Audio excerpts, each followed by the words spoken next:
तिथे सांगोल्यामध्ये महायुतीतच मोठी कुस्ती रंगल्याची सध्या चर्चा आहे। किंबहुना शहाजी बापू पाटलांच्या विरोधात भाजप राष्ट्रवादी यांनी एकत्र येऊन शेकापला सोबत घेऊन एक आपलं पॅनल उभं केलेलं आहे। त्यामुळे या ठिकाणी एक वेगळीच समीकरण सध्या पाहायला मिळतात। त्यामुळे इथल्या निवडणुकीमध्ये देखील चांगलीच जी रंगत आहे ती वाढलेली आहे। या पॅनलमध्ये भाजपचा शेकाप आणि अजित पवार एकत्र आलेत। त्यावरून शिंदेंच्या शिवसेनेचे शहाजी बापू पाटील यांनी विधानसभा निवडणुकीचा दाखला देत भाजप विरोधात टीकेची झोड उठवली। आज उपमुख्यमंत्री शिंदेंच्या उपस्थितीत झालेल्या सभेत शहाजी बापूंनी पुन्हा भाजपवर निशाणा साधला। भाजपने माझं कंबरडं मोडलं हे मला विधानसभा निवडणुकी आधीच माहीत होतं, तरीही मी टीका केली नाही, शांत राहिलो असं शहाजी बापू म्हणाले।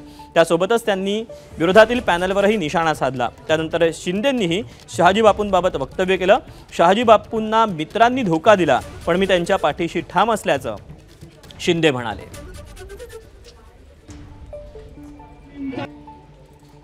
निवडणुकीआधी मला माहित होतं भाजपनं माझं कपाट बोललेलं आहे, पण मी शांत राहिलो, काय बोललो नाही। एवढा प्रामाणिकपणा भाजपशी माझा असताना कशासाठी मला निवडणुकी भीती नाही, लढणार आहे एवढं मी खात्रीने सांगतो।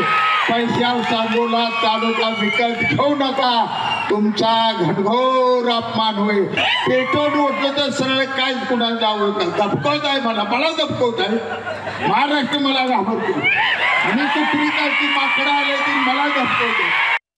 जीवाशी खेळण्याचं काम बापूंनी लोकसभेच्या निवडणुकीत केलं आणि महायुतीच्या उमेदवाराला इथून 15,000चं लीड दिला ना तुम्ही, 15,000चा लीड दिला। असं बापू आहे, म्हणजे आधी लगीन कोंडाण्याचं मग माझ्या रायबाचं। तुमचा कार्यक्रम केला असं त्यांना वाटत असेल, पण तुमच्या मागं हा एकनाथ शिंदे उभा आहे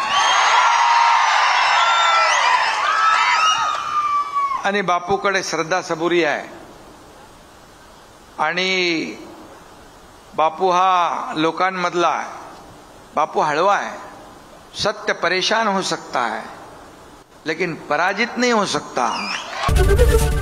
एबीपी माझा, उघडा डोळे बघा नीट।